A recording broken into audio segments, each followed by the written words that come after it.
19h30. Je vous propose qu'on débute ce conseil municipal. Vous le savez, ce soir, il y a un événement important. À part ce conseil municipal, c'est aussi la demi-finale de la France. Donc je vous propose qu'on essaie de conclure nos débats dans l'heure et demie qui nous sépare du démarrage de ce match. Je l'ai déjà évoqué dans la commission finances. Voilà. Donc, avant de commencer l'ordre du jour, j'ai reçu les procurations de Lorcadie, qui donne procuration à Sophie Bertuquin, de Julien Creusin, qui donne procuration à Caroline Barbiche, de Tidiane Olivier Fall, qui me donne procuration, de Charles Herman, qui donne procuration à Ulysse Renard-Strunin, de Linda Halimi, qui donne procuration à Véronique Bode, et d'Isabelle Grosfillet, qui donne procuration à Bertrand Augustin. J'imagine que de votre côté, Mathieu Emery va nous rejoindre dans quelques minutes. Parfait. Avec Mathieu Emery, on avait évoqué en commission finances de déterminer en début de conseil les sujets sur lesquels on allait passer du temps pour du débat, les sujets sur lesquels les délibérations n'appelaient pas de débat. Je ne sais pas si vous aviez vu ce point-là avec lui. Oui. Allez-y, monsieur Augustin. On a vu ce point-là, après je pense que c'est aussi simple d'avancer, puis de toute façon c'est le bon point qui est... Allons-y alors. Donc, sur le point 1, le secrétariat de la séance est assuré par Caroline Barbiche qui m'a fait naturellement cette proposition que j'ai acceptée. Merci Caroline.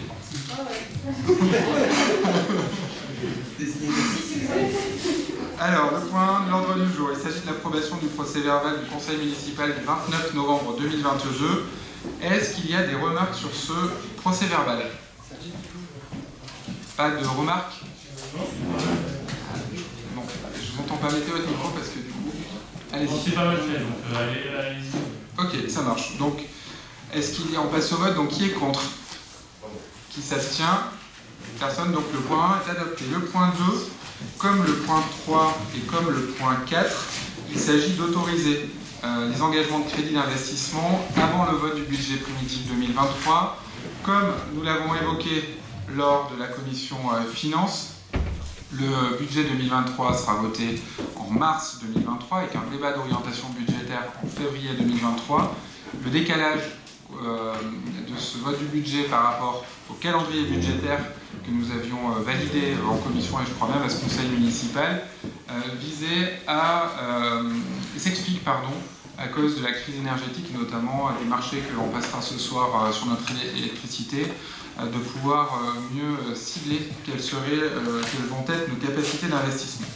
Donc ce qu'on vous propose dans l'attente du vote du budget, c'est de pouvoir commencer à engager des montants de dépenses dans un maximum de 25%, comme le prévoit la loi, à la fois sur le budget principal, à la fois sur le budget des piscines plages, pour engager des travaux, et également sur le projet d'aménagement, sur le budget annexe aménagement du quartier de la gare, pour rembourser les portages que nous avons avec l'établissement public foncier de l'Ain.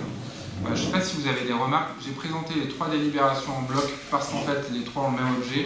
On fera évidemment un vote séparé. Est-ce qu'il y a des remarques? Oui. En fait, on vous avait, je dirais, précautionneusement averti quand on avait expliqué ça en commission finances de la réduction du calendrier. C'était difficile de le maintenir. Vous nous avez dit non, il n'y a pas de souci. Voilà. Donc nous on va voter contre parce qu'en fait on n'arrive pas à tenir nos engagements et c'est un peu dommage de toujours pédaler derrière le budget. C'est plus pour ça que pour le budget lui-même. D'accord. Voilà, c'est assez rapide. Voilà. L'année prochaine, on prend des engagements ou pas?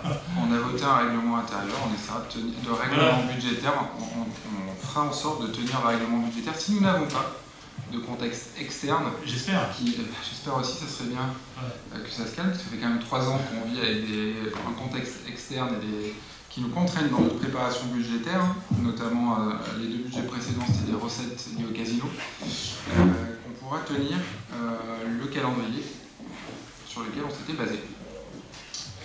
Très bien. bon, monsieur Hubert? Ok, on passe au vote. Donc sur la délibération numéro 2, qui concerne le budget principal. Donc qui est contre? Donc il y a 4 contre, 5 contre, je compte le pouvoir d'Isabelle, 5 contre. Est-ce qu'il y a des abstentions? Non, la délibération 2 est adoptée. Le point 3, cela concerne les autorisations d'engagement des crédits d'investissement avant le vote du budget primitif 2023 sur le budget annexe piscine et plage. Donc sur les votes, donc contre, 5 contre, des abstentions, non. La délibération numéro 3 est adoptée. La délibération numéro 4, c'est la même chose mais sur le budget annexe aménagement du quartier de la gare. Donc qui est contre? 5 contre, des abstentions. Donc la délibération numéro 4 est adoptée. Le point 5, il s'agit d'autoriser, d'engager des acomptes sur la subvention versée aux associations, à l'EPIC et au CCAS avant le vote du budget primitif 2023. Donc on prévoit de verser 25% maximum sur la subvention qui est versée à l'EPIC Office de tourisme sur la base des crédits votés au BP 2022, de verser 40 000 € à l'USD, c'est un montant inscrit dans la convention qui nous lie à l'USD, et de verser 30 000 € au CCAS. En fait, nous avons reconduit ce que nous avions déjà voté l'année dernière, à peu près à la même période, dans le cadre du même dispositif. Est-ce qu'il y a des remarques? Alors là, de cette fois-ci, on va voter pour parce qu'on ne veut pas pénaliser les associations. Donc on est toujours de ce côté-là sur notre ligne associative. Donc on va voter pour. D'accord, ça marche. Monsieur Guibert vote. Donc sur le point 5, s'il n'y a pas d'autres remarques, je vous propose que l'on passe au vote. Donc qui est contre? Qui s'abstient? Personne. Parfait, le point 5 est adopté. Le point 6, il s'agit de la répartition du produit de la taxe d'aménagement 2022-2023.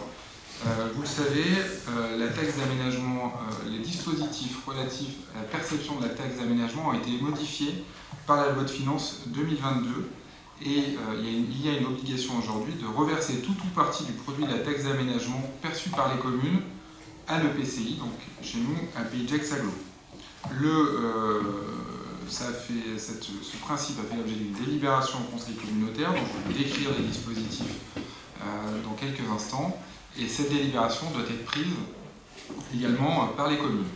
Le président de l'agglomération a souhaité que le reversement qui se fasse à l'EPCI de la taxe d'aménagement soit le moins impactant possible pour les finances des communes, sachant que cette délibération doit être prise si les dispositions de la loi finances restent les mêmes année après année, chaque année. Donc il est proposé aujourd'hui de voter pour que les futurs équipements réalisés sous maîtrise d'ouvrage de Pays de Gex-Aglo, dans le cadre de ses compétences, l'intégralité de la taxe d'aménagement soit reversée à Pays de Gex-Aglo, que les constructions réalisées dans les zones d'activité économique de compétences communautaires, donc c'est les 2 technoparcs et les 14 zones qui ont été reprises par l'agglomération lors du transfert de la compétence économie, la taxe d'aménagement serait répartie de la manière suivante: 80% de la taxe d'aménagement serait reversée à Pays de Gex-Agglomération et 20% resterait au bénéfice de la commune. Pour tous les autres projets, le produit de la taxe d'aménagement resterait intégralement à la commune, sachant que dans certains cas, les taxes d'aménagement sont remplacées par des PUP, donc des projets urbains partenariaux, qui font l'objet d'une négociation où la communauté de communes, ou la communauté d'agglomération, est au bénéfice de financement de certains de ces équipements. Donc des compléments vous ont été transmis dans la journée sur les projets qui étaient les projets 2022 et les projets 2023 en matière économique et sur les projets sous maîtrise d'ouvrage Pays de Gex-Aglo. Le seul que nous avons dans le viseur, si vous me permettez l'expression, c'est la construction de la nouvelle déchetterie intercommunale, mais qui elle-même n'est pas soumise à taxe d'aménagement, donc elle ne sera pas concernée.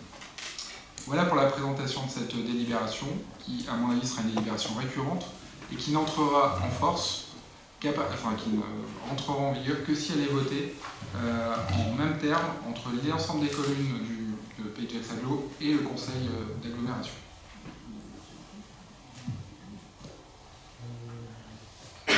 Est-ce qu'il y a des remarques sur ce point-là? Alors, une question, parce que pour bien comprendre, vous parlez d'éléments complémentaires qui nous ont été transmis aujourd'hui. Oui. C'était sur 2 demandes. Ça combien il y avait de projets qui pouvaient être concernés dans la zone d'activité en 22, en 23, a priori il n'y en a pas. C'est le mail de Jacqueline, de la Brua. Et c'est ensuite, c'était à la commission finance. Et puis le deuxième point, c'était sur les projets à maîtrise d'ouvrage intercommunale. En fait, en tout cas sur l'année dernière et cette année, il y en a, en 2022, il n'y en a pas eu. En 2023, il y aurait peut-être la déchetterie intercommunale, il y a encore des études à mener, mais comme je l'ai expliqué, elle n'est pas soumise à taxe d'aménagement. Monsieur Augustin. Est-ce que ça impacte la partie sur les montants des pubs? Non, pas du tout. Non, en fait c'est vraiment séparé. Les pubs continuent à faire l'objet d'une négociation, portée sous l'égide de l'agglomération et des communes. Et je rappelle, c'est une compétence agglomération, PUP, qui rétrocède ensuite les parts communales des pubs aux communes à travers une convention de reversion. Puis de l'autre côté, il y a la taxe d'aménagement. Après, le fait générateur pour passer d'une taxe d'aménagement à un PUP, c'est la sollicitation de la ville à l'agglomération du Pays de Gex. Pour information, sur 2022, on a une taxe d'aménagement qui est aux alentours de 700 000 € sur l'ensemble de la commune. Et vous disiez qu'on y passe, si toutes les communes y passent, on est les premiers à voter? Non, il y a déjà des communes qui ont délibéré. A priori, elles ont délibéré selon les mêmes termes, mais il suffit qu'une commune souhaite avoir un dispositif différent, ça bloque le système, et je crois que le président de l'agglomération a dit qu'à ce moment-là, il n'y aurait aucune reversion à l'agglomération du Pays de Gex. D'accord. Moi, je trouve quand même intéressant que Pays de Gex Agglomération soit aussi au bénéfice de financements complémentaires, parce qu'une partie des compétences de Pays de Gex Agglomération concerne la vie quotidienne des habitants, que ce soit les données, mais globalement des Gessiens, la construction de crèches, la construction des déchetteries, évidemment les transports. Donc cet taxe d'aménagement, elle a aussi vocation à accompagner ce type d'équipement. C'est pas les seuls moyens. Je pense que ça passe. Comment? Vous pensez qu'il y a Oui, je pense que ça devrait. Mais après, comme je l'ai dit tout à l'heure, si la loi de finances, les prochaines lois de finances évoluent, on sera dans des dispositions qui pourraient être encore différentes. Très bien, s'il n'y a pas d'autres remarques sur cette présentation, c'est bon, on peut passer au vote. Donc qui est contre? Qui s'abstient? Personne, donc la délibération est adoptée. Le point suivant, il s'agit de procéder à une délibération pour recruter et déterminer la rémunération des agents recenseurs. Vous savez, la ville de Divonne-les-Bains va se lancer dans un recensement général de la population qui va s'effectuer du 19 janvier 2023 au 18 février 2023. Nous avons la nécessité de recruter 26 agents recenseurs pour mener à bien ce recensement. Il est important de le mettre en place pour avoir un état en fait, de notre nombre d'habitants sur la commune. Donc il a été déterminé un certain nombre de grilles de rémunération qui est indiqué dans la délibération qui vous est présentée ce soir, qui a été présentée en commission finance. Donc il vous est proposé de prendre cette délibération pour pouvoir lancer et mettre en œuvre ce recensement. Ces recrutements pour ce recensement. Est-ce qu'il y a des remarques sur ce point-là? Non. Donc je vous propose que l'on passe au vote s'il n'y a pas de remarques. Donc qui est contre? Qui s'abstient? Personne. Donc le point 7 est validé. Le point 8, il s'agit de la création d'un poste d'animateur sportif et de chargé de projet du label Terre de Jeux 2024. Vous le savez, on a expliqué en commission, on avait un apprenti, une personne qui pouvait avoir un contrat d'apprentissage avec une formation pour accompagner l'activité, pour accompagner l'animation sportive et s'occuper de la mise en œuvre en partie du label Terre de Jeux. La formation que devait faire cet agent n'a pas pu se tenir parce qu'il n'y a pas eu assez de formateurs. La MFR lui a fait savoir il y a une quinzaine de jours qu'il ne pouvait pas suivre sa formation. Donc on lui propose un contrat parce qu'on a des tâches qui pourraient être effectuées par cet agent, un contrat jusqu'à la fin du mois d'août, dans l'attente de le faire rentrer à nous dans un contrat d'alternance, en espérant que la MFR puisse mener cette formation et qu'il y aura assez de personnes qui s'inscriront à la formation. Voilà pour ce qu'il en est, et tout cela rentre dans le budget qui a été voté au chapitre 012 de charges de personnel. Est-ce qu'il y a des remarques? Monsieur Guibert. Oui, sur Terre de Jeux, je tenais à rappeler et Dany qui fait un travail extraordinaire pour essayer de mobiliser tout le monde derrière des activités sportives.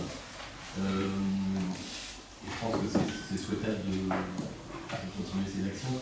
Par contre, moi je vais voter contre, puisqu'on a besoin pour ce projet d'avoir des perspectives. Les perspectives, ça veut dire qu'est-ce qu'on ambitionne. Aujourd'hui, on a tous les termes, donc au niveau paralympique, je dirais, c'est plus difficile, j'imagine, pour la reconstruction des sportifs, pour des gens qui vont venir chez nous pour des compétitions. Mais avec cette nouvelle donnée, et même de manière générale, je pense qu'il est important de faire un bilan. Moi, ce que j'attendais, c'était avant d'accorder des ressources, qu'il y ait un bilan à mi-étape de fait. Aujourd'hui, on est en 2023, c'est terme de jeu 2024. Donc, dans tous les cas, ce projet se finira l'année prochaine. Il est d'ores et déjà important d'avoir un bilan à la fois financier, qu'est-ce qu'on a engagé, qu'est-ce qu'on a fait, mais également un bilan d'activité, qu'est-ce qui a été fait, et puis qu'est-ce qu'on compte faire en 2024. Qu'est-ce qui va être fait, avec quel budget, et quelles sont les ambitions. Voilà, donc c'est une feuille de route dont on a besoin. Je pense qu'il y a eu beaucoup de communication sur ce sujet, et pourquoi pas, je pense que c'est très bien. Par contre, il faut le remettre dans une perspective et adapter les moyens qu'on va mettre en œuvre par rapport aux ambitions. Et il faut mesurer tout ça, il faut le chiffrer, il faut aussi... alors ça peut être des ambitions financières, ça peut être des ambitions aussi de citoyenneté, puisqu'il y a déjà des actions avec les écoles de mener. Donc voilà, donc on a besoin un petit peu comme un plan pluriannuel d'investissement, mais à l'échelon de terre de jeu, et pas uniquement sur la partie financière, sur la partie qualitative du projet, les moyens actuels, les moyens futurs. Peut-être que demain on a besoin de 2 ressources de plus, peut-être qu'on a besoin d'une, ça dépend quelle ambition on se donne sur ce projet et comment on veut le mener à bien. Donc voilà, mais je sais que Dany donne beaucoup sur ce projet et je pense que c'est très bien, mais je pense que c'est important de prendre du recul vers les perspectives. Voilà. Dany, si tu veux apporter quelques éléments de réponse avant. Oui, je peux apporter quelques éléments de réponse. Donc déjà, bien pour préciser avec l'engagement qu'on a pris pour développer les activités autour de terre de jeu, on ne veut pas le faire à minima, on veut le faire en montant de plus en plus en puissance. Et c'est vrai que parmi tous les projets qui ont été un petit peu mis de côté pendant une période difficile en 2020-2021, on les ressort maintenant, on commence à les exposer à nouveau et les étudier. Mais il est évident qu'on a besoin effectivement de paires de bras, de réflexion. Je vois ne serait-ce que pour l'envoi du dépliant qui permet de faire venir des fédérations internationales pour le centre de préparation au jeu.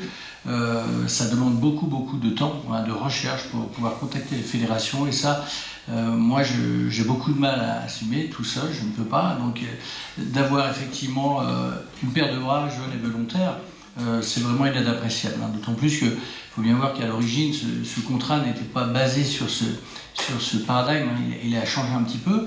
Mais moi, cette personne-là, je la trouve vraiment dynamique et tout. Il n'y a qu'à voir ce qu'on essaie de développer au niveau des écoles, au niveau du collège. Donc, pour moi, je pense que c'est un investissement souhaitable, nécessaire. Il ne faut pas attendre, il faut vraiment le mettre maintenant. Alors, après, travailler, effectivement, développer une feuille de route très précise, c'est quelque chose qu'on va effectivement faire dans les commissions, dans la commission vie associative et sportive. Mais pour le moment, il faut pouvoir se dire qu'on peut s'appuyer sur une personne supplémentaire pour apporter justement l'aide dont on a besoin. En tout cas. Merci. Complément. Est-ce qu'il y a d'autres remarques? S'il n'y a pas d'autres remarques, on passe au vote. Donc, qui est contre? Donc, il y a M. Guibert, vous êtes contre, hein, c'est bien ça? Parfait. Parfait. En tout cas, je note ce vote. Pour le groupe uni, donc, est-ce qu'il y a des abstentions? Non. Donc, le point 8 est validé, je vous remercie. Le point 9, il s'agit de modifier la liste des emplois et des conditions d'occupation des logements de fonction. Vous le savez, on a 2 types de logements, de fonctions, certains qui sont occupés en nécessité absolue de service et d'autres en convention d'occupation précaire avec astreinte, des logements dits COPA. Et aujourd'hui, on propose de modifier la liste des emplois d'une convention précaire en COPA, de la compléter, pour y intégrer d'une part le directeur de la communication et de la concertation, lié aux activités inhérentes à son poste, notamment les interventions le week-end et les responsabilités qui sont les siennes, et le directeur général des services techniques, qui ne fait pas aujourd'hui partie du tableau des COPA. Voilà, je crois que sur les éléments financiers qui vous ont été demandés, Madame Ruaz vous a transmis les éléments dans la journée. Voilà. Est-ce qu'il y a des remarques, des questions?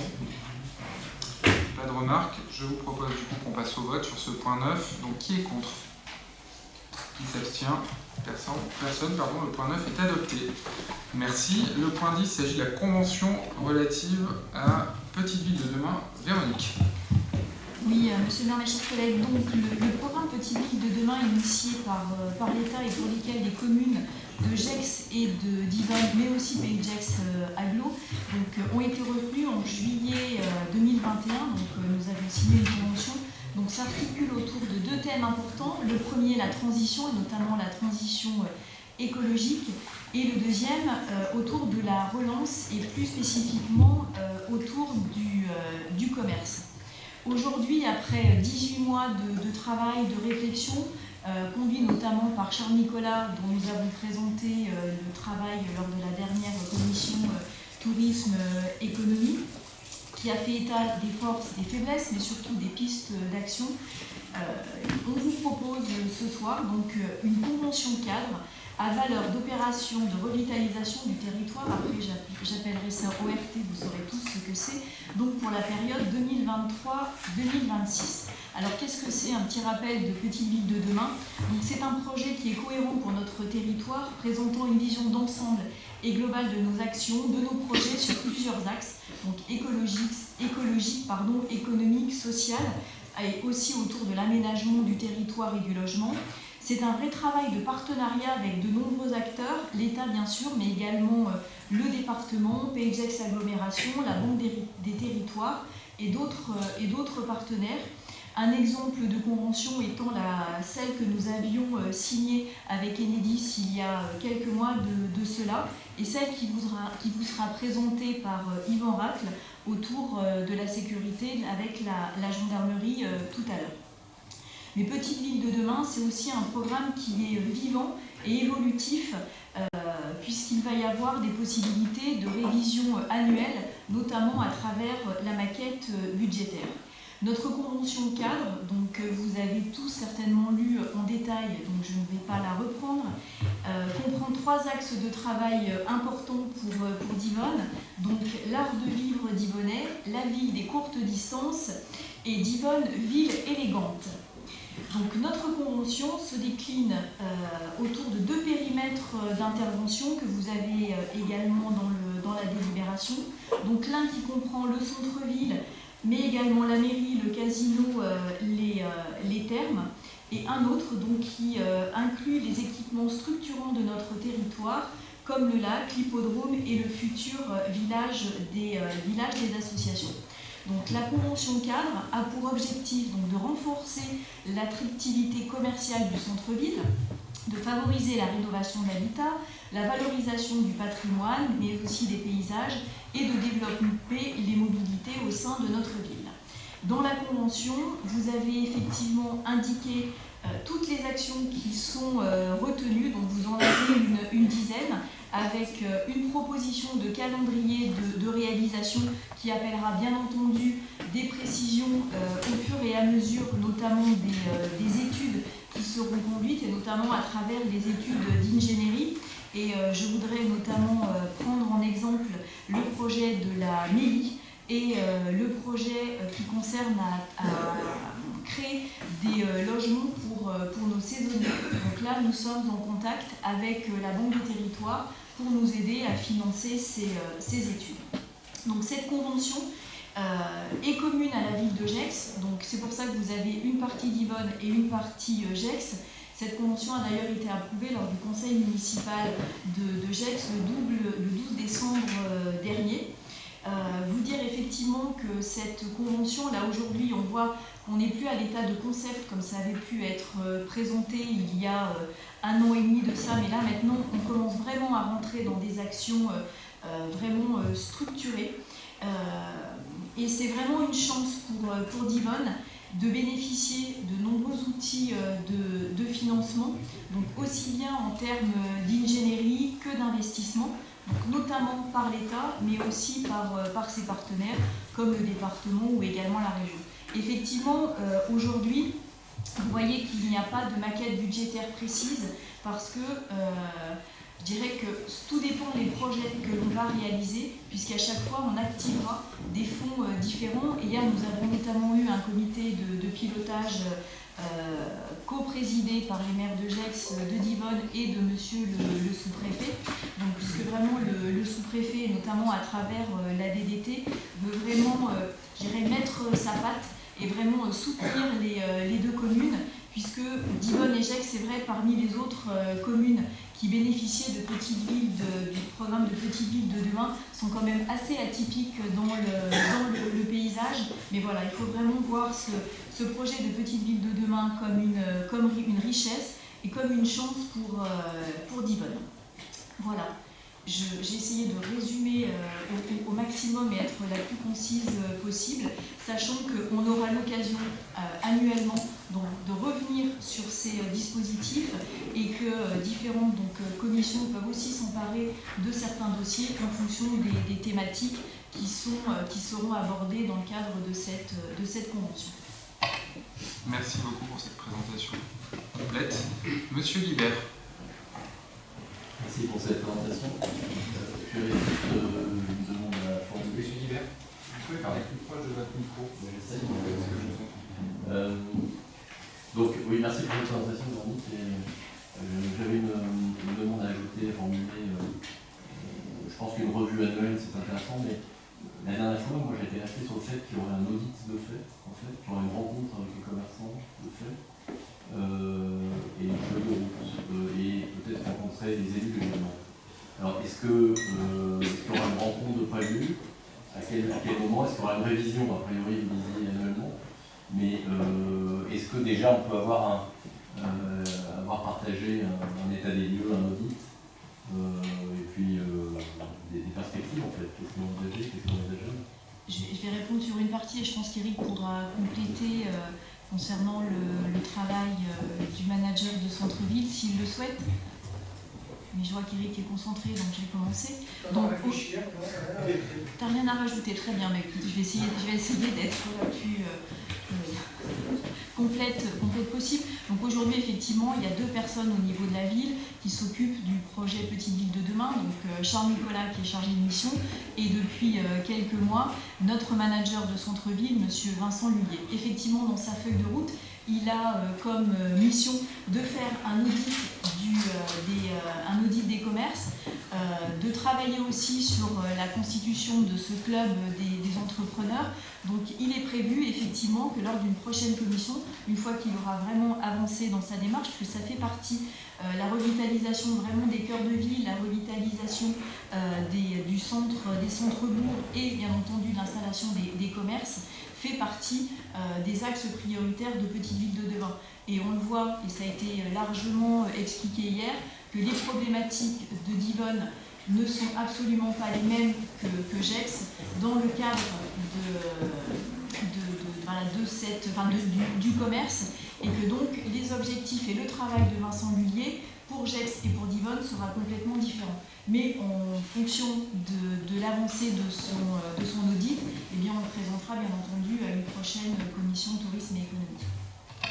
C'est un des enjeux qui nous a conduit à recruter le manager de centre-ville et d'avoir un poste commun. Alors c'est vrai que les problématiques ne sont pas les mêmes, la géographie commerciale n'est pas la même.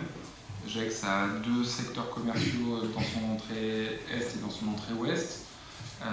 En plus du centre-ville, nous on a le centre-ville plus une surface commerciale à l'extérieur et la dynamique elle n'est pas tout à fait la même. Nous on a besoin d'avoir une cartographie précise des locaux qui sont aujourd'hui vacants, de connaître le montant de vente et le montant des loyers et de pouvoir justifier aussi de la mise en œuvre ou de l'activation du droit de préemption sur les commerces. On l'avait déjà, je crois, évoqué ici, ça a été évoqué en commission, pour se garantir qu'on puisse facilement répondre aux demandes que l'on peut avoir d'installation de nouveaux commerces sur la ville, qui sont souvent bloqués à la fois par une question de taille, mais également par une question de montant de loyer ou de montant d'achat du fonds de commerce. En fait, c'est un peu les deux. Donc c'est vraiment l'objectif numéro 1 de Vincent Bullier, du poste de manager de centre-ville. Je pense que son bilan va être fait, j'imagine, la fin de son bilan dans le premier semestre de l'année qui s'ouvre. Et ça nous permettra ensuite de mettre en place des actions, si nécessaire, lors de la mutation de secteurs commerciaux. Voilà. Mais on voit qu'on a quand même un turnover de commerce, qu'on a certains qui ont ouvert ces derniers temps, mais on a quand même cette fragilité, cette difficulté d'accueillir certains types d'enseignes parce qu'on n'a pas suffisamment de locaux de grande taille. C'est l'objectif du quartier de la Gare. C'est que le quartier de la Gare va prendre du temps au regard des recours qui sont en cours. Donc ça veut dire que dans l'intervalle, on doit quand même trouver des solutions pour continuer à dynamiser le commerce de la ville. Est-ce qu'il y a d'autres remarques, monsieur Campois? Je voudrais revenir juste sur le thème élégant. Oui. Oui, parce qu'au départ, c'est plutôt Smart City, on avait dit, que vous avez dit d'ailleurs. Attention au contresens. Smart City, ça veut dire vraiment ville intelligente, ville connectée, etc. C'est pas ville snob, etc. Non, mais alors je vais vous répondre là-dessus. Très clairement, en fait, l'idée c'est justement d'avoir une image de ville thermale. Et une ville thermale, c'est plutôt vu comme une ville élégante. Ça ne veut pas dire que c'est une ville élitiste, ça ne veut pas dire que c'est une ville qui n'est pas inclusive. Ça veut simplement dire que c'est une manière de se différencier, puisque mettre ville connectée ou ville Smart City, on aurait pu mettre d'autres communes, alors pas forcément dans le territoire, mais en France, en ce même terme. L'idée, c'était de trouver un terme qui vienne du mot smart et qui fasse réagir, et ça fait réagir. Donc, je suis très content. Je laisserai Véronique compléter mon propos, mais on est, il ne faut pas l'oublier, dans des collectivités avec de fortes disparités sociales. Parce qu'on a des personnes qui ont des hauts revenus qui vivent en Suisse et des personnes qui vivent sur le territoire français. Et on doit trouver des équilibres pour faire cohabiter tout le monde. Parce qu'aujourd'hui, ça marche plutôt bien, mais demain, on peut se retrouver dans des situations très compliquées. Si on a des équipements touristiques nouveaux qui arrivent, les termes notamment, d'autres, il va falloir loger les personnes qui vont faire fonctionner ces établissements. Si on n'arrive pas à les loger, ça veut dire qu'ils vont se sentir exclus de la ville de Divonne.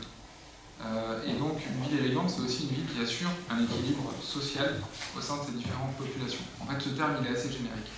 Et c'est pour dire qu'on est bien conscient aussi des disparités sociales que nous avons sur notre territoire et des politiques qu'on doit mettre en place pour essayer de les corriger ou essayer d'atténuer les disparités sociales qui existent ici.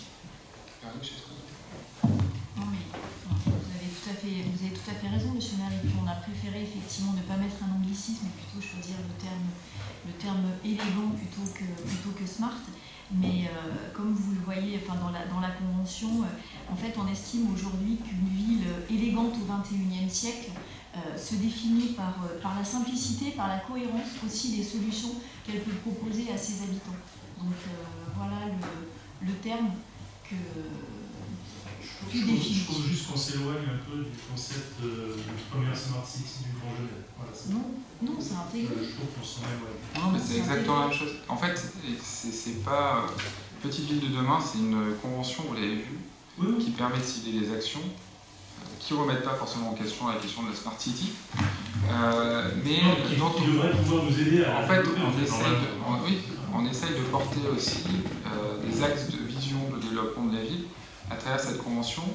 L'ORT va nous permettre de répondre notamment à la revitalisation d'une partie du centre-ville à travers l'étude opérationnelle de la rénovation de l'habitat, et notamment à travers cette rénovation de l'habitat de pouvoir avoir aussi du logement social qui se fait, parce que du coup il y a de l'accompagnement aux propriétaires pour rénover leur logement à la condition d'avoir des loyers contrôlés pour les locataires, puis d'un autre côté d'avoir accès à tout un certain nombre de dispositifs pour développer une ville intelligente. Je pense notamment à l'accompagnement de la Banque des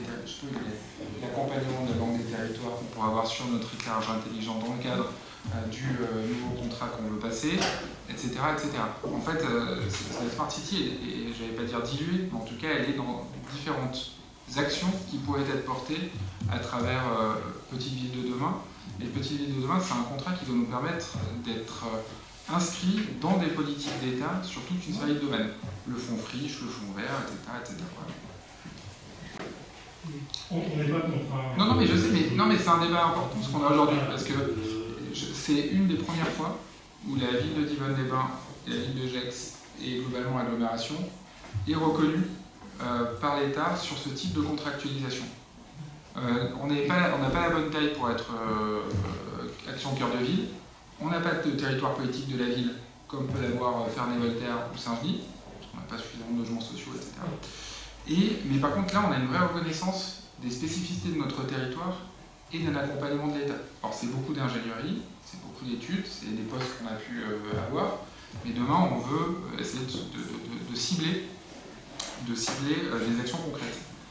Et on le voit aujourd'hui, ça commence à payer un peu, si je peux m'exprimer ainsi, c'est que nos taux de subventionnement sur nos projets n'a jamais été aussi élevé que depuis qu'on a contractualisé avec l'État sur Petite Ville de demain. C'est sur la question de la mobilité, 300 000 € sur le Mont-Mussy, sur la Grande Rue, on a eu un accompagnement de l'État, sur la rénovation du nautique, etc. L'idée, c'est pas de se satisfaire de ce qu'on a, mais c'est montrer en tout cas qu'on a une cohérence dans le projet qui est porté par la ville et d'aller chercher demain encore plus de partenariats. Et peut-être juste aussi rajouter, Vincent, que le département est aussi inscrit dans ce partenariat avec Petite Ville de demain et la Banque des territoires, puisqu'on a une partie de subventionnement qui peut aussi être fléchée sur tous les travaux d'ingénierie qu'on serait amené à mener. Du coup, sur cette convention Petite Ville de demain, est-ce qu'il y a des remarques complémentaires? S'il n'y a pas de remarques complémentaires, je vous propose que l'on passe au vote. Donc qui est contre? Qui s'abstient? Parfait. Je me réjouis du vote à l'unanimité de cette ERT. Je remercie Véronique et l'ensemble des services qui ont travaillé sur ce sujet. Yvan, toujours dans le cadre de Petite Ville de demain, la convention sécurité. Oui, donc c'est un contrat sécurité entre la gendarmerie, la commune et l'État. Donc dans le cadre de Petite Ville de demain, il s'agit d'un contrat qui engage la gendarmerie et la collectivité sur différents points. Donc c'est quelque chose qui est important parce que la collectivité s'engage sur des points qui peuvent être importants. Dans la mesure, par exemple, où on est propriétaire de la gendarmerie, on a voté cette année des travaux de sécurisation de la gendarmerie, donc c'est des choses qu'on doit faire. Donc dans le contrat, vous avez différents points. Ce qu'il faut bien comprendre, c'est que pour moi, c'est une base de travail et ce sera revu chaque année. Donc entre le maire et le responsable de la gendarmerie du Pays de Gex pour évaluer ce qui a été fait et ce qui est amélioré. Sachant que ce qui est amélioré, on a discuté en commission. Par exemple, on aimerait que la gendarmerie ouvre un peu plus en semaine. Donc pour information, il y a quelques jours, il y a eu une visio à la préfecture avec le colonel et les différentes communes. Ce que le colonel nous a clairement expliqué, c'est que avoir du personnel aux accueils de gendarmerie, c'est du personnel qui n'est pas sur le terrain. Donc il y a un moment, il y aura des choix à faire, que la gendarmerie fera, mais voilà, c'est des points qui sont importants. Est-ce que par exemple on pourrait penser à une permanence pour les dépôts de plainte? Une permanence pour les dépôts de plainte, etc. Alors par exemple, on peut aller le lundi après-midi et le mercredi après-midi à la gendarmerie. Ouais. Aujourd'hui, on peut y aller. Aujourd'hui, oui. Ça fait un certain temps, mais c'est que deux demi-journées. C'est mieux que rien, parce qu'avant il n'y avait rien. On devait aller à Gex. Non, mais on peut aller à Gex également. On est bien reçu à Gex ou à Divonne. Moi, je fais les deux, ils sont très bien. Donc il ne faut pas hésiter à y aller. Et je dis qu'il ne faut pas hésiter à y aller parce qu'il y a des gens qui n'y vont pas. Donc il ne faut pas hésiter à y aller. C'est la raison pour laquelle c'est intéressant d'avoir l'ouverture un peu plus grande de gendarmerie. Et avec ces conventions, on demande aussi un peu plus de relations entre la population et la gendarmerie pour que les contacts soient faciles.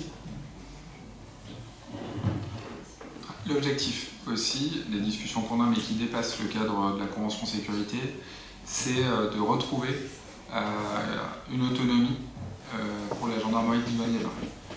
J'estime que dans une ville d'un peu plus de 10 000 habitants, on devrait avoir une gendarmerie autonome avec du coup dotée de plus de moyens.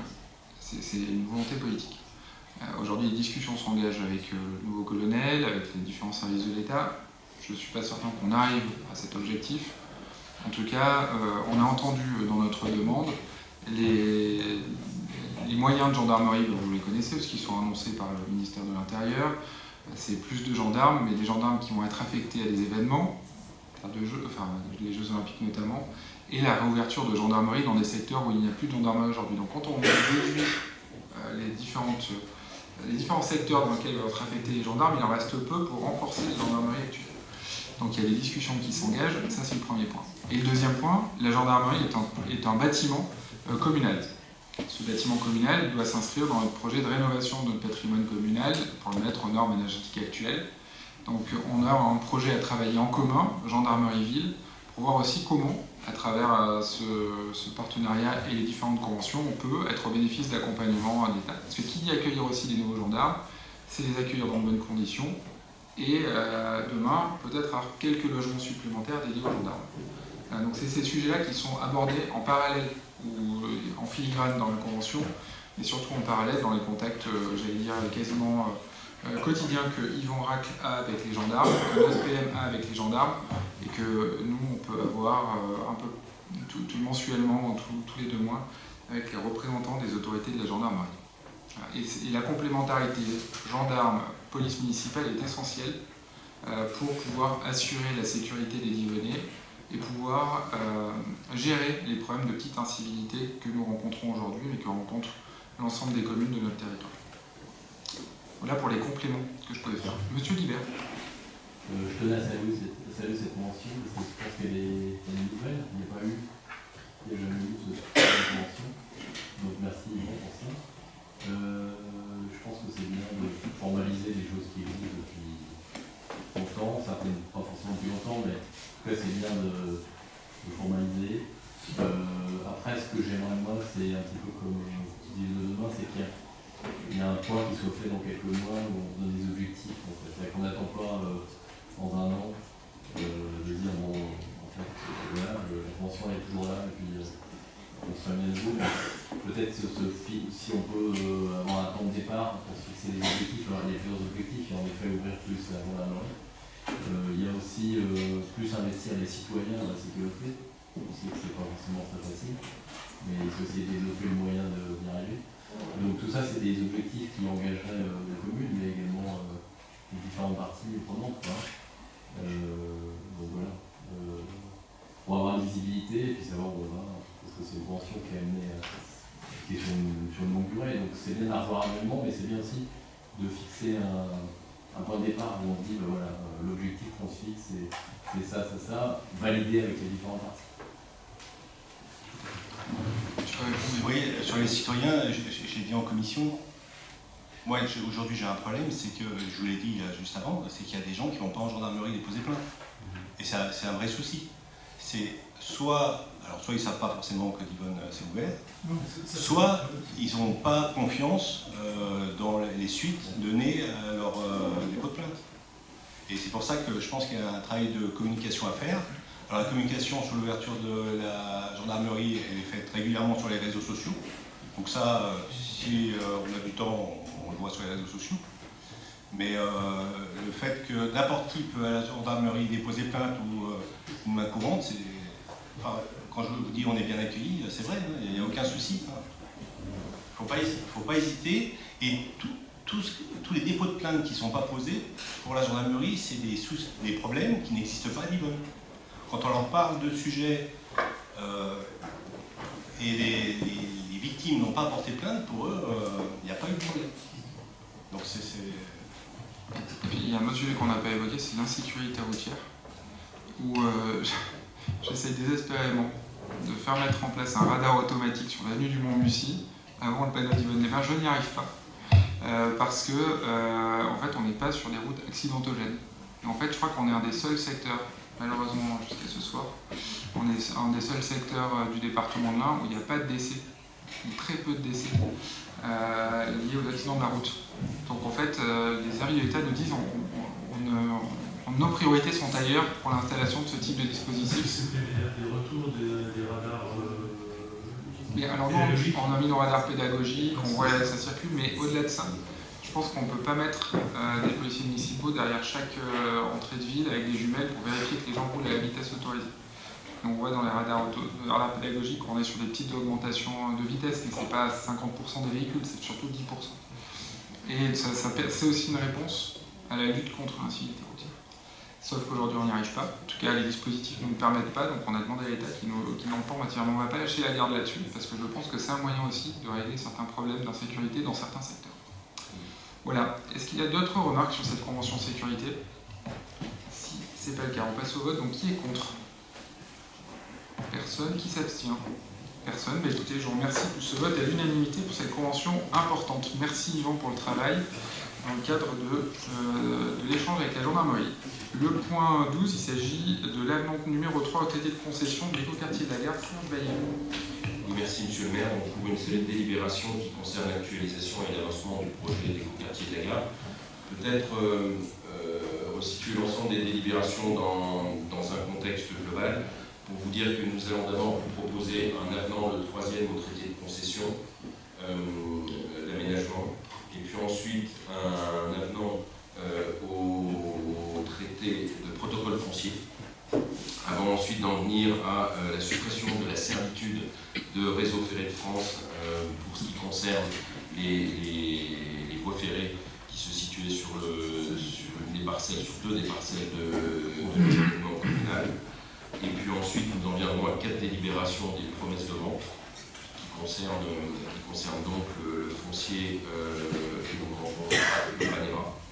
Et puis une dernière délibération qui concerne elle une convention de servitude, c'est les modifications concernant les procurations données au maire. Ça, pour le coup, c'est plus administratif. Donc pour en venir à la première délibération qui concerne l'avenant numéro 3 au traité de concession d'aménagement. Pour rappel, donc, ce traité de concession, c'est le document cadre du projet qui précise les contours et les détails de l'ensemble de l'aménagement. Lors du conseil du 15 juin 2016, nous avions acté la désignation de la société Urbanera Bouygues Immobilier comme aménageur sur ce projet et avions autorisé le maire à signer un traité de concession d'aménagement. C'était le 27 juillet 2016 avec ce groupe, un traité initialement prévu pour 6 ans qui devait se terminer le 27 juillet 2022. Depuis, un premier avenant a été signé le 9 avril 2018 en exécution d'une délibération du 5 mars pour prolonger la durée de la convention jusqu'au 31 décembre 2023. Puis un deuxième avenant a été signé le 30 juillet 2019 prolongeant la convention jusqu'au 31 décembre 2025. Et aujourd'hui, nous vous proposons un troisième avenant, prolongeant donc la durée du traité de concession jusqu'au 31 décembre 2028. 6 motifs justifient la prolongation de ce traité. Tout d'abord, le fait qu'un nouveau document d'urbanisme est entré en exécution en juillet 2020, c'est le PLUIH, qui s'applique aux 27 communes du territoire, dont la ville de Divonne-les-Bains. Deuxièmement, le fait que ce PLUIH n'est à ce jour pas encore définitif dans la mesure où il fait encore l'objet de recours contentieux. Troisièmement, l'aménageur a obtenu un permis d'aménager le 2 avril 2021 pour l'autoriser et à démolir et à construire un nombre maximum de 20 lots sur les 47 000 m² de surface de plancher, mais que cette autorisation de permis d'aménager n'est à ce jour pas encore complètement définitive du fait d'un recours contentieux qui se traite au tribunal administratif de Lyon. Qu'un permis d'aménager modificatif lui a été délivré le 15 septembre 2022 afin de régulariser le permis d'aménager initial.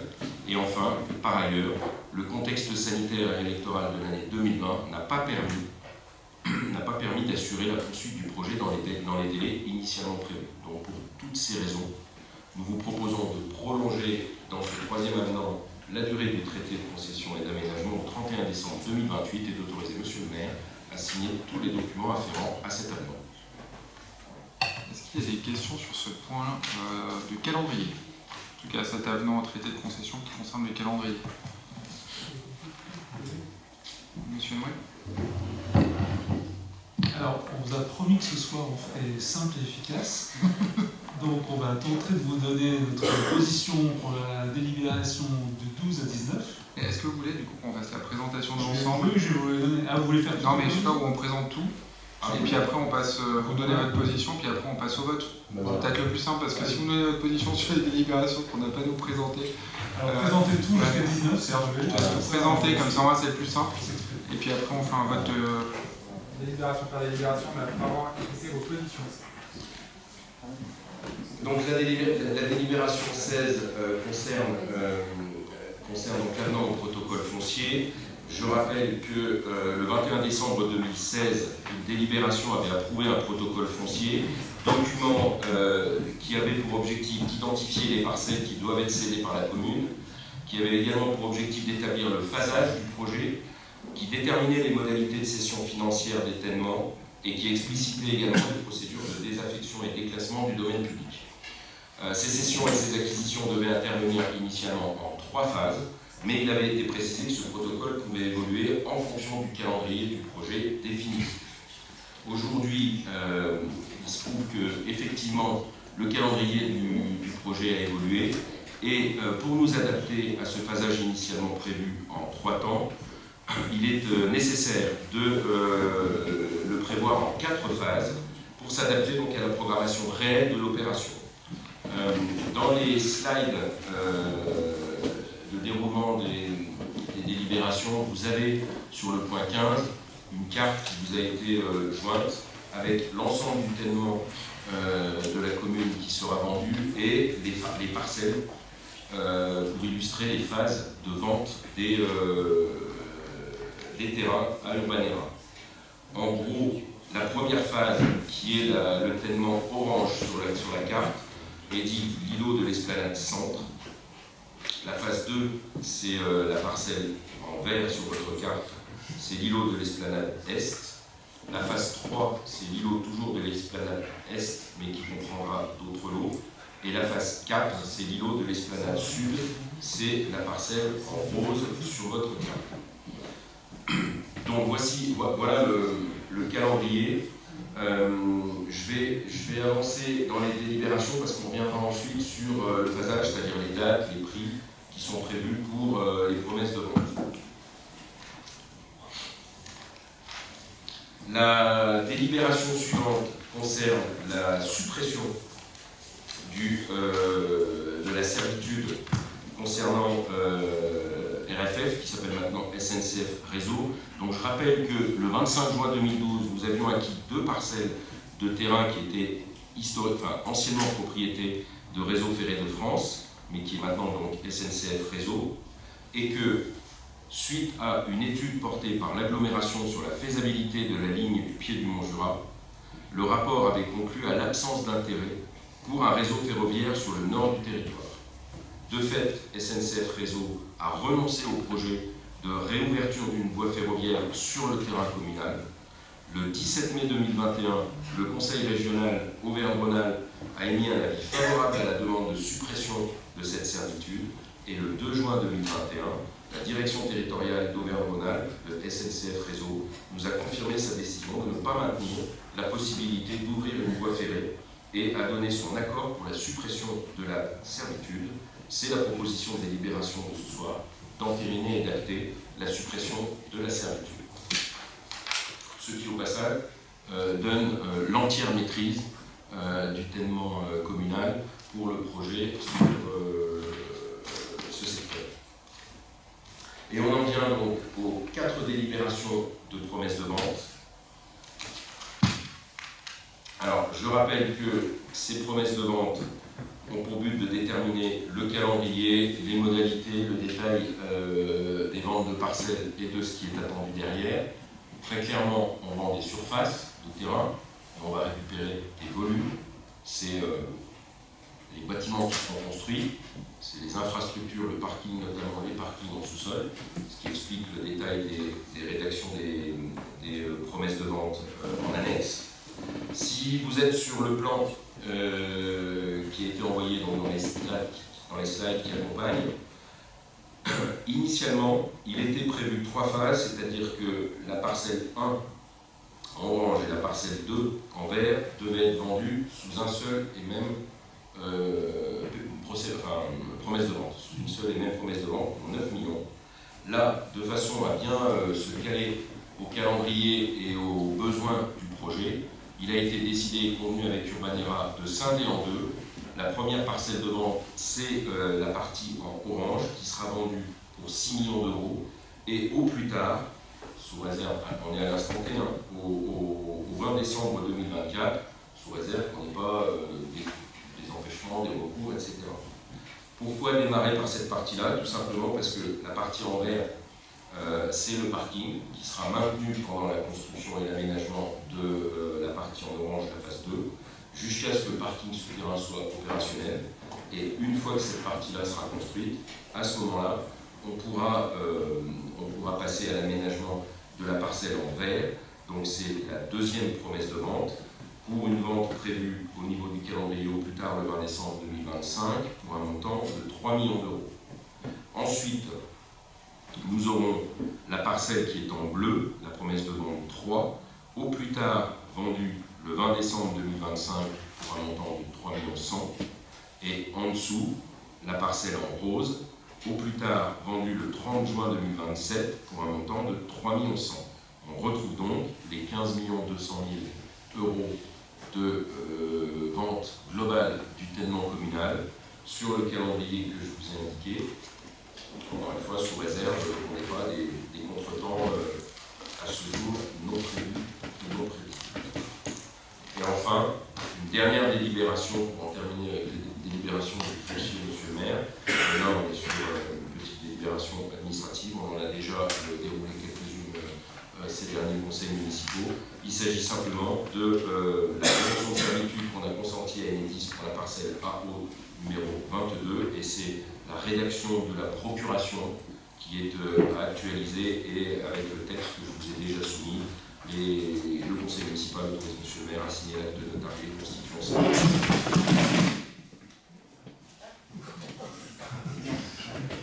Je suis pour rien. Je ne pensais pas que la gare m'ait prié dans cet état.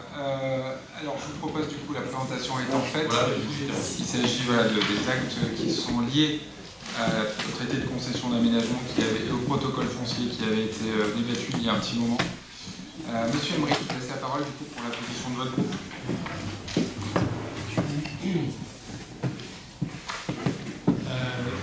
Je pense que notre position ne se surprendra pas. On va voter effectivement contre toutes les propositions de 12 à 19.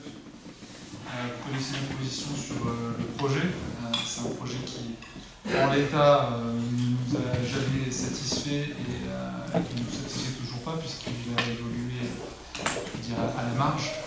Donc ça, c'est le premier point. De façon générale, on est tous toujours convaincus qu'il faut faire quelque chose dans cet espace, mais toujours pas convaincus par le projet tel qu'il est proposé.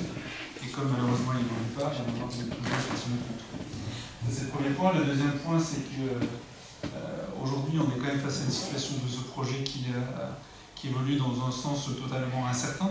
On n'a aucune maîtrise du calendrier compte tenu des recours qui sont faits. Et donc aujourd'hui, on accélère sur beaucoup de décisions, mais en fait, on ne sait même pas où va le projet concrètement, avec le recours qu'on regrette, pas qu'on regrette sur le fait qu'il y ait des recours, mais qu'on regrette qu'on n'ait pas trouvé de solution pour ne pas avoir de recours. Et donc, effectivement, cette incertitude sur les délais va à contresens par rapport aux décisions qu'on s'apprête à prendre, qui sont anticipées sans avoir cette visibilité, qui font en plus couvrir à la commune des risques potentiellement de dépenses juridiques peut-être fortes. Encore une fois, on ne les connaît pas. Voilà, ça nous semble beaucoup anticipé. Alors, évidemment, légalement, on a le droit de le faire. Donc, on comprend que vous ayez envie de faire avancer le projet plus vite et donc vous utilisez cette possibilité légale. Juste, ça ne nous semble pas forcément très responsable et en tout cas pas du tout souhaitable. Et je terminerai par un troisième point qui est de se dire que les promesses de vente, encore une fois, à cet état des lieux, nous semblent encore plus prématurées du fait que s'affiche le prix auquel on va vendre les terrains. On a parlé sur l'évaluation des domaines. On a pu avoir accès aux documents, donc merci pour cette transparence. On a pu y voir que notamment cette évaluation est valable jusqu'au deuxième semestre 2023. Donc si on signe maintenant, ça veut dire que cette évaluation elle est figée dans le temps. Donc on restera sur les 15 millions qui n'ont pas bougé depuis 2016. Si on fait les premières demandes plus tardivement, peut-être qu'il y aura une réévaluation. En tout cas, il y aura en 2023, fin 2023, une possibilité de réévaluation. Et cette réévaluation donne la possibilité à la ville de mieux valoriser son patrimoine et potentiellement d'avoir des contreparties supérieures. Donc on n'a aucun intérêt à précipiter les promesses de vote. Voilà, donc pour ces 3 raisons, on se positionne ici. Monsieur Bougard, Vous vouliez prendre position? C'est les mêmes? Enfin, je sais pas, allez-y, oui. Vous êtes répondu. Comment? Vous voulez parler? Non, mais je ferai une réponse globale, la phrase. Ok.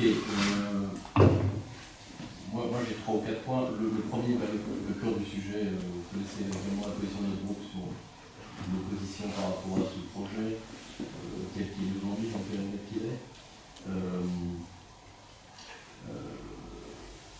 Moi, ce qui m'étonne, c'est la méthode que vous employez en fait, l'accélération du processus. Vous disiez à la presse que ce projet était sur les rails. En fait, pour moi, ce projet, il est attaqué pour le moment, et il y a surtout des gens qui empêchent la circulation sur les routes, des gens qui font les recours, et vous vendez déjà les tickets, vous vendez déjà les billets de vos trains. En fait.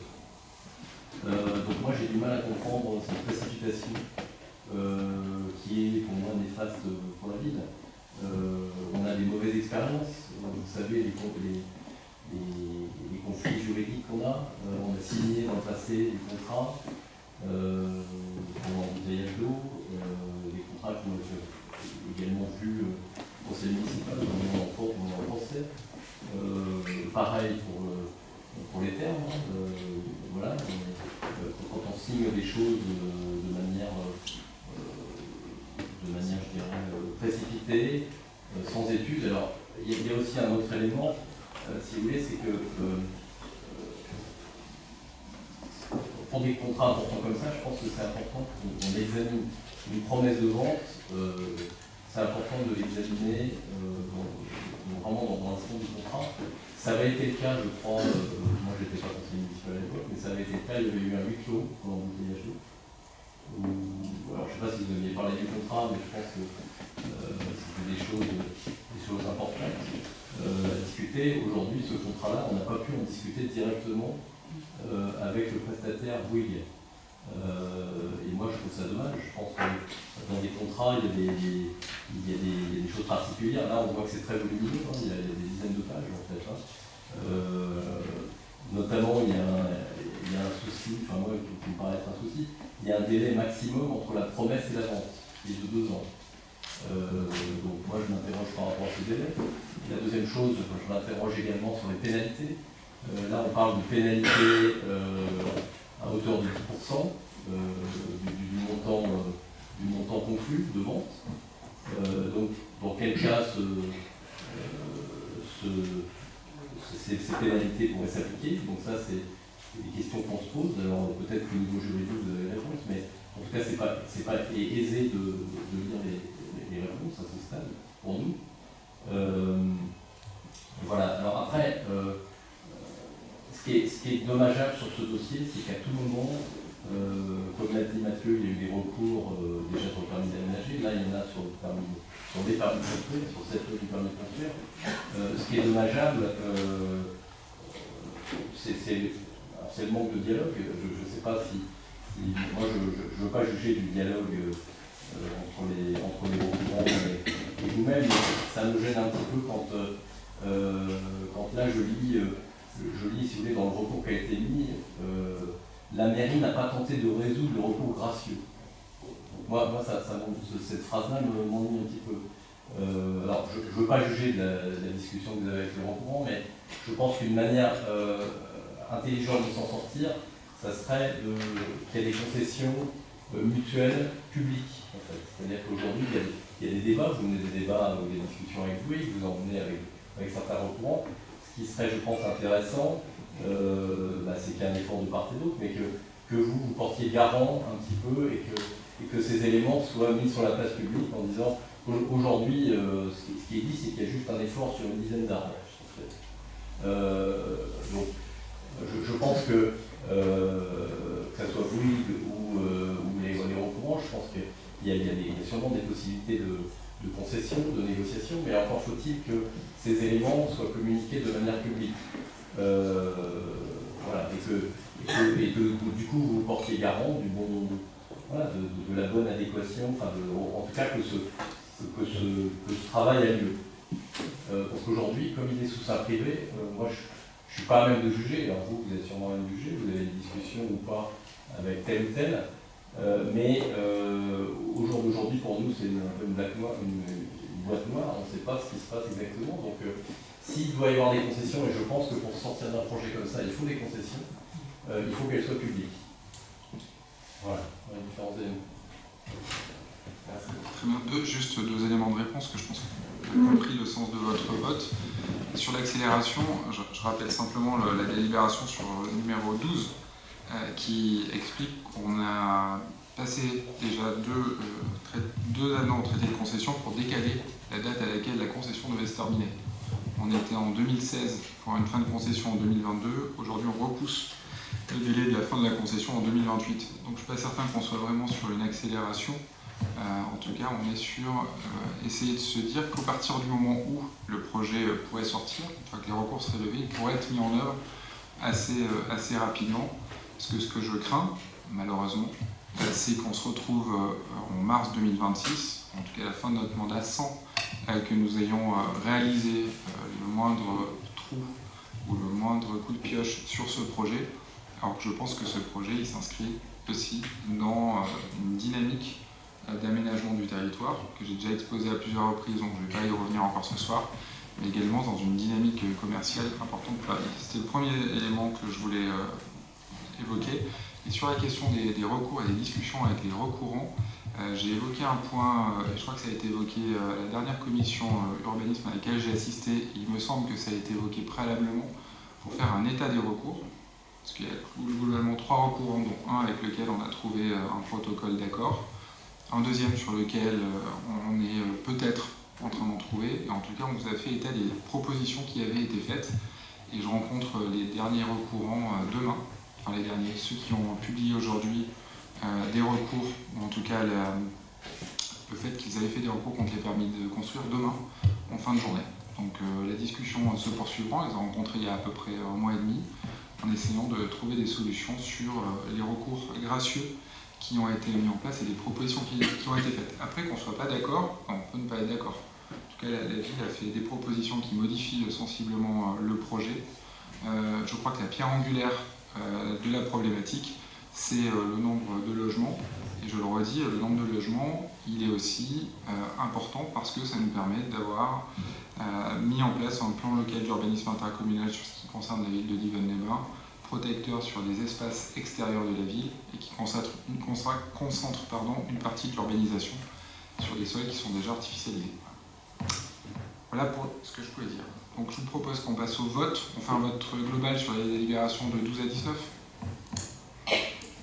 Oui, monsieur Libéra, allez-y. Est-ce que vous pourriez juste, j'avais 2 questions précises, donc sur le délai de 2 ans et sur les pénalités. Est-ce que vous pourriez apporter des éléments de réponse? Sur les pénalités, c'est ce qui est inscrit dans la convention. Et sur les 2 ans, si on se rend compte qu'on est incapable de réitérer la promesse de vente dans les 2 ans qui viennent, parce que les recours seront encore présents, on passera dans ce conseil municipal un avenant à la promesse de vente, parce qu'on n'arrivera pas à tenir les délais, mais comme on pourra en passer demain, en cas de modification substantielle du programme qui aurait une incidence sur le prix ou sur l'organisation de la vente. Et les pénalités, c'est celles qui sont indiquées dans le contrat. Je ne les ai pas en tête. Non, je ne les ai pas en tête. Je les ai pas en tête, donc on vous fera une réponse écrite là-dessus, parce que je ne les ai pas... Si vous faites un avenant, une réévaluation des... En fait, si on fait un avenant, il y a plusieurs... Tout dépendra de l'avenant. En fait, si c'est un avenant sur le délai, on peut le faire sur le délai. Si c'est un avenant sur le programme de mètres carrés construits, évidemment, l'avenant il concernera les questions de prix de vente. Donc s'il y a un avenant sur le délai, c'est pas forcément une réévaluation? Non, pas forcément. Après, il y aura des discussions qui s'engageront au moment où la discussion sur l'avenant se fera avec l'opérateur. Mais l'avenant ne génère pas une... Non, en fait, l'avenant, on se remet autour de la table avec l'opérateur si en approchant du délai, si c'est le délai qui est le sujet, on n'est pas en mesure de signer au moment du délai. Si c'est la question du programme, à ce moment-là, on se remet autour de la table, même si on n'arrive pas, même si on est loin de la question du délai. En fait, il y a tous ces sujets qui peuvent être générateurs d'un avenant sur la promesse d'entente. Mais comme quand on achète un bien immobilier à titre privé, où on s'engage sur un délai, notamment il y a la DIA, mais ça peut, augmentation du prêt, mais ça peut aussi faire l'objet d'avenants, c'est exactement la même chose. Oui. Juste un commentaire, je vous promets d'être bref. Non, mais vous avez dit que la pierre angulaire c'était le nombre de logements. Je voudrais juste éviter qu'on. Si c'est juste qu'on se dit que c'est seulement ça le problème, c'est pas du tout seulement ça le problème.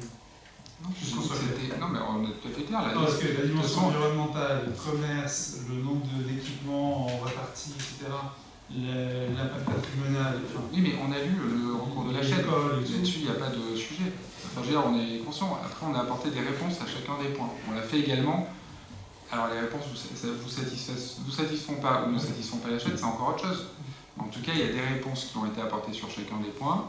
Et aujourd'hui, il y a des évolutions du projet, mais il y a un sujet sur lequel on a construit en partie, voire totalement, notre stratégie d'aménagement du territoire, c'est de concentrer dans cet espace un nombre de logements conséquent, parce qu'ils se situent en centre-ville, parce qu'ils permettent non, j'ai juste de développer des le seul point sur. Non, mais on a vu le recours de. Enfin, en tout cas, la communication a été faite sur les différents points de la chaîne. Je crois que c'est ce qui a mobilisé beaucoup de gens à l'époque sur une pétition qui avait recueilli 2600 signatures. Voilà. Il n'y a pas eu d'évolution par rapport à ça. Il y a eu des propositions, c'est ce que j'ai évoqué. Des propositions, j'en ai parlé en commission.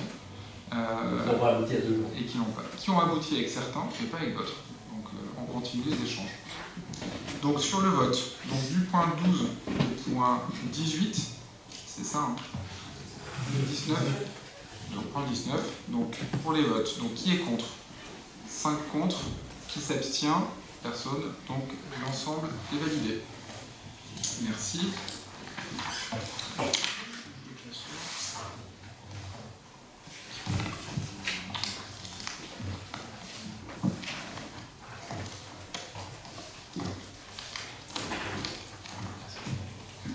Le point 20, il s'agit, Daniel, de la fourniture d'électricité, le choix du prestataire.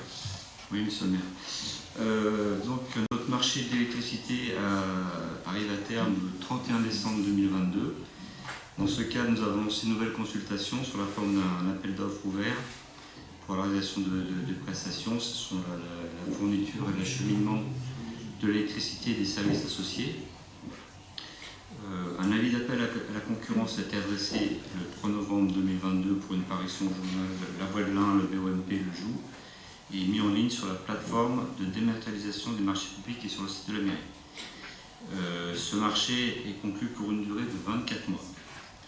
Après réception et examen de l'offre unique reçue en mairie, la commission d'appel d'offres, réunie le 5 décembre, s'est prononcée en faveur de la société Total Energy, présentant l'offre économiquement la plus avantageuse pour un montant de 3 509 578,63 € TTC. C'est la valeur estimée du marché issue des détails quantitatifs estimatifs pour 2023 et 2024. La répartition sur 2023, 1 712 230,77 €. Sur 2024, 1 797 347,86 €. Le dossier a été vu, donc reçu un avis favorable de la commission d'appel d'offres, a été vu en commission de travaux hier soir. Donc, il est proposé au conseil municipal de prendre acte du choix de la commission d'appel d'offres, à savoir la société Total Energy, pour la réalisation des prestations de fourniture, d'acheminement et d'électricité et des services associés pour les sites et les bâtiments communaux. Et d'autoriser, bien sûr, monsieur le maire, à signer toutes les pièces afférentes au dossier. Parfait. Donc, est-ce qu'il y a des remarques sur ce contrat? J'imagine que oui. Une phrase, la formule la plus avantageuse, c'est quand même fort de café, hein, parce qu'on se fait gentiment arnaquer et on ne peut rien faire. Donc, bon. Daniel, je te laisse répondre. Oui, on en a discuté longuement, mais en fait, on fait x3 par rapport aux années précédentes, mais on n'est pas sur quelque chose d'anormal, enfin, c'est ce qui se passe dans toutes les villes de France. On a malgré tout eu au moins une réponse, parce qu'à un moment donné on a craint de ne pas avoir de réponse et donc d'être là sur un tarif totalement libre, et là on a encore explosé encore plus le montant du budget. Donc voilà, effectivement on a un peu le couteau sous la gorge, mais avec regret il faut accepter ce marché. Bon, je pense que vous en avez parlé en commission, donc vous avez le détail de la manière dont on a été pris en otage. Voilà, vous parlez directement. Mais on n'a pas forcément beaucoup de choix dans cette situation. Et beaucoup de collectivités sont dans les mêmes contraintes que celles dans lesquelles nous sommes par rapport aux fournisseurs d'électricité. Oui, monsieur Augustin. Première chose, c'est qu'on pouvait effectivement prêter qu'il y ait qu'un seul candidat, mais je crois que les vient en parler. Le deuxième effet, c'est de minimiser cette augmentation en travaillant sur les consommations énergétiques, voire la production énergétique. C'est un débat qu'on a initié hier en commission rapidement, parce qu'effectivement, ce n'était pas l'heure du jour, mais c'est un sujet qui nous tient à cœur.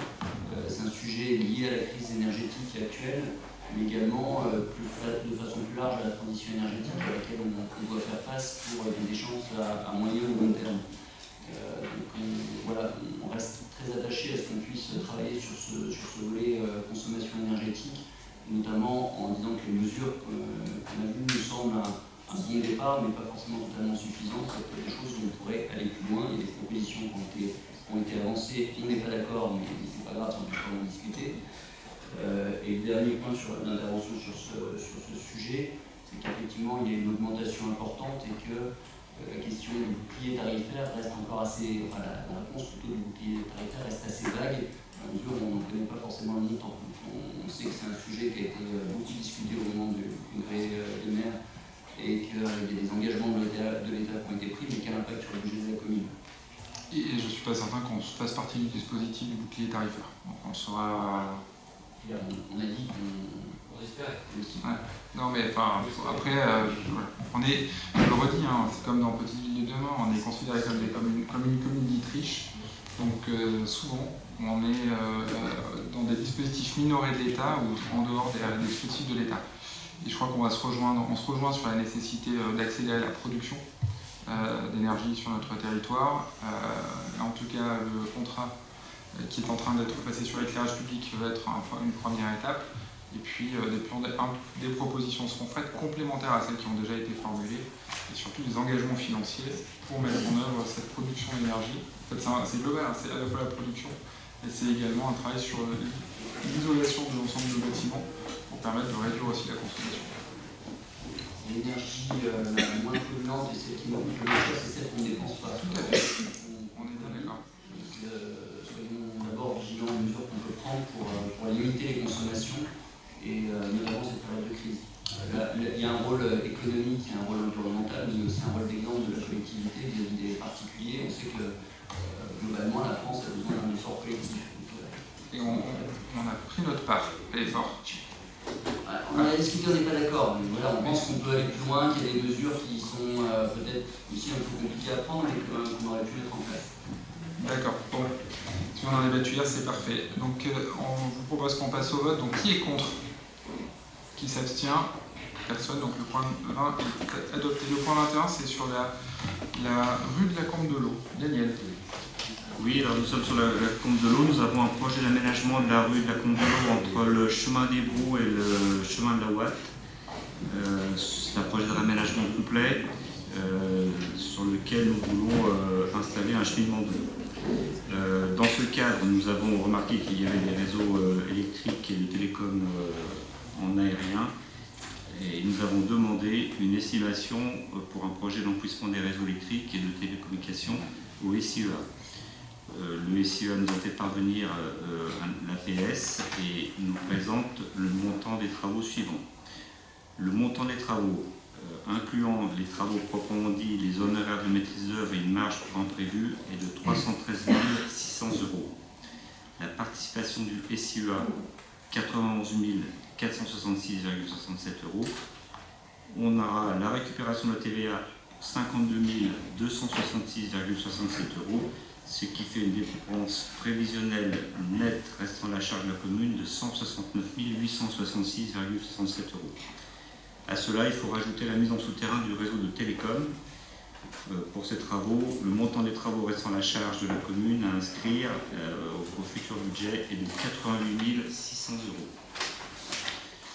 Donc il est demandé au conseil municipal d'approuver le plan de financement proposé par le législateur en phase APS et d'autoriser monsieur le maire à signer les pièces afférentes à la demande. Est-ce qu'il y a des remarques, des remarques sur cette délibération numéro 21? Monsieur Augustin. Deux remarques de son félicité, c'est bien enfouir les réseaux. L'intérêt, c'est aussi de mutualiser, parce que là, il y a un projet de voirie, donc de pouvoir mutualiser les différents travaux, éventuellement avec les interventions de la régie des eaux pour des travaux de raccordement éventuels. Donc que tout soit fait pour limiter les frais, mais aussi pour limiter la gêne des usagers. Le deuxième point, c'est qu'on est toujours en attente du plan d'enfouissement qu'on voudrait travailler ensemble pour définir des priorités. Merci quand même de l'enfouissement sur ce système. En deux conseils municipaux, on prend deux délibérations pour enfouir des réseaux dans deux secteurs. Déjà pas mal. Voilà. La prochaine fois, on fera le plan. La prochaine, on va peut-être le faire en conseil, on le présentera en commission. Voilà. Sur ce point 21, est-ce qu'il y a d'autres remarques? Si ce n'est pas le cas, je propose qu'on passe au vote. Donc qui est contre? Qui s'abstient? Personne. Le point 21 est adopté. Le point 2, il s'agit du rapport d'activité financier 2021 de la SPL Territoire d'Innovation. Donc c'est un prendre acte. J'imagine que vous en avez pris connaissance et qu'il y a des remarques. Comme je l'ai indiqué en commission finance, je prendrai note des remarques et je vous ferai une réponse écrite sur les questions et les remarques qui me sont posées. Qui attaque? Qui attaque sur ce point-là? De notre côté, vous pouvez faire du 22 au 24. Du 22 au 24. D'accord. Ok. Et puis, du coup, je présente la 23, puis après je vous laisse la parole, M. Guibert. Je vais vous trépigner. Le point 3, il s'agit de la modification des statuts de la SPL, Territoire d'Innovation, pour y intégrer dans son article 3 un objet supplémentaire qui vise à gérer les services publics à caractère industriel et commercial, des activités d'intérêt général, notamment dans les domaines de la mobilité urbaine, de l'énergie ou du développement économique. En fait, c'est se laisser la possibilité sur des projets immobiliers portés par la SPL Territoire d'Innovation, dans le cas d'espèce, notamment un parking de 450 places, de pouvoir porter dans un premier temps la gestion de ce parking qui répond à un parking à la fois P+R, un parking mutualisé et un parking foisonné. Voilà. Là, l'objet de la modification de ce statut, c'est une ouverture du champ des possibles de la SPL. Monsieur Guibert. Eh bien, allez-y. Moi, je vais déjà dire l'importance de la SPL pour la commune, comme pour d'autres communes du PGX, mais peut-être encore plus pour notre commune, qui est vraiment le bras armé pour l'aménagement de l'aglo. Pourquoi important? Parce que le coût moyen des projets de la SPL, je crois que c'est 265 millions d'euros. Donc 10 fois ou peut-être 11 fois le budget de Divonne. Ce qu'il faut savoir, c'est que Divonne a 5% du capital de la SPL et Divonne est également présent puisque je fais partie du pacte d'actionnaires de l'aglo qui est de 60%. Donc Divonne, comme je dis, Divonne, c'est à peu près 10 000 habitants pour 100 000 habitants sur l'aglo, comme si on avait à peu près 10% de l'aglo, donc ça fait 6% d'actions via l'aglo. Ça fait 5% en direct. Donc on est à peu près à 11% de la SPL. Voilà, donc 11% pour des coûts d'investissement de 263 millions. Donc on est à 27-30 millions. L'intérêt de Divonne pour la SPL, c'est 30 millions. Donc c'est plus important que le budget de Divonne. C'est ce dont on discute là aujourd'hui. Voilà, donc déjà je voulais sensibiliser tout le monde par rapport à ça, parce que c'est un fait important. Et on doit donc s'intéresser à ce projet qui est structurant pour notre territoire, c'est-à-dire l'aménagement de la zone de Ferney-Voltaire. Structurant pourquoi? Autant le quartier de la Gare, c'est structurant pour notre ville, puisqu'on parle de 380 000 logements c'est-à-dire à peu près 1000 habitants, j'imagine, de cet ordre. Peut-être un peu plus, un peu moins, je ne sais pas. Pour la SPL, là, on parle de 5000 habitants. C'est-à-dire que Ferney, qui aujourd'hui est à peu près la même taille que Divonne, va avoir 5000 habitants de plus avec ce projet. Voilà. Donc, c'est un projet majeur. Alors, lié à ça, il y a également tout un volet commercial qui est beaucoup plus important que, par exemple, le quartier de la Gare à Divonne. Là, on parle de centaines de commerces. Donc, c'est vraiment quelque chose de massif, d'important. L'endettement aussi est très important puisqu'on a un endettement de près de 100 millions d'euros, donc 5 fois le budget de Divonne pour cette opération. Donc, je pense qu'on se doit d'être attentif à ce qui se fait, à ce que ça se fasse bien, au moins à poser des questions, à se renseigner. Voilà. Alors, je sais qu'il y a eu un rapport de la Cour des comptes il y a 6 mois, qui a été public, pour lequel l'AGLO a répondu, je crois, il y a 6 mois, si je ne m'abuse, à peu près, ce rapport de la Cour des comptes trouvait le taux d'endettement très élevé, puisqu'en effet 100 millions d'endettement pour 265 millions de coûts de travaux, c'est quand même assez massif, et surtout regrettait, un petit peu comme le quartier de la Gare, regrettait des ventes de terrain, en tout cas des encaissements très tardifs, puisque ça fait plusieurs années que le but de cette opération, c'est de revendre des terrains à des aménageurs. Voilà, à des sociétés qui ont intérêt soit à construire des logements, soit à construire des commerces. Voilà, donc ma question c'est plus un update, c'est d'abord une sensibilisation par rapport à ce sujet. J'aimerais bien qu'on en discute régulièrement, surtout qu'on a la chance de vous avoir en PDG de cette société, donc c'est intéressant, on peut avoir des informations entre guillemets de première main. Donc ça, je pense que c'est intéressant. Et la deuxième chose, c'est que c'est vraiment structurant pour notre territoire. Et on ne s'en rend pas compte aujourd'hui. Alors il y a quelques articles, nous à Divonne, on était un peu loin de cette partie-là, mais c'est vraiment structurant pour l'AGLO, dont vous êtes le vice-président, structurant pour notre territoire. Donc j'aimerais bien peut-être un update plus important que annuellement. Je ne sais pas si vous êtes obligé de le faire annuellement, mais je pense, puisque Divonne étant actionnaire, voilà, donc déjà c'est bien qu'on ait ce document. J'aurais aimé savoir du coup par rapport à ce projet principal qui est celui de Ferney, est-ce que du coup vous envisagez des ventes de terrain et un désendettement et à quelle échéance pour un peu faire un update de ce que disait la Cour des comptes et de ce qu'a dit l'AGLO il y a 6 mois.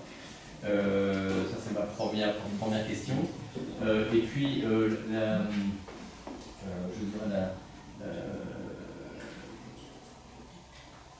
donc un update par rapport à cette évolution, et puis après par rapport aux autres projets qu'a la SPL, je pense que c'est pas forcément très bon d'être monoprojet. Alors il y en a un autre à Chevry, mais qui n'a rien à voir avec les sommes que j'ai indiquées. Voilà, savoir si ce projet-là, où est-ce qu'il en est également ce projet-là, parce que c'est le deuxième projet, le seul a priori, de ce que j'ai identifié et ce que vous me disiez, mais peut-être qu'il y en a d'autres, peut-être que c'est intéressant aussi de se diversifier. Une société publique d'aménagement, peut-être qu'elle a intérêt à ne pas forcément se concentrer uniquement sur le zoo. D'ailleurs, c'est le sens, je crois, de la délibération que nous prendrons après, qui est de diversifier un petit peu, c'est-à-dire que la SPL ne fasse pas que l'aménagement, mais fasse également la partie mobilité et énergie. Oui. Voilà. Donc si vous pouvez nous décrire un petit peu à la fois ce problème qui est peut-être qui en est présent, enfin en tout cas le délai dans le temps et en lien d'endettement, et puis le deuxième, c'est la diversification, le fait d'être mono-activité sur... Ce que j'ai expliqué en commission, c'est que je vous apporterai des réponses par écrit. On refera un passage en commission finance pour vous présenter plus en détail, parce que c'est un sujet qui peut prendre 2 heures d'expliquer l'ensemble des travaux de la SPL et bien préciser les choses, donc une réponse vous sera faite. Voilà. Et puis pas ce soir, surtout pas ce soir. Donc ça veut dire quoi? Une réponse écrite, puis après on en discute. Une réponse écrite, et après on en parle en commission finance. Voilà. Donc sur le point 22, est-ce qu'il y a des remarques? Pas de remarques? À prendre acte.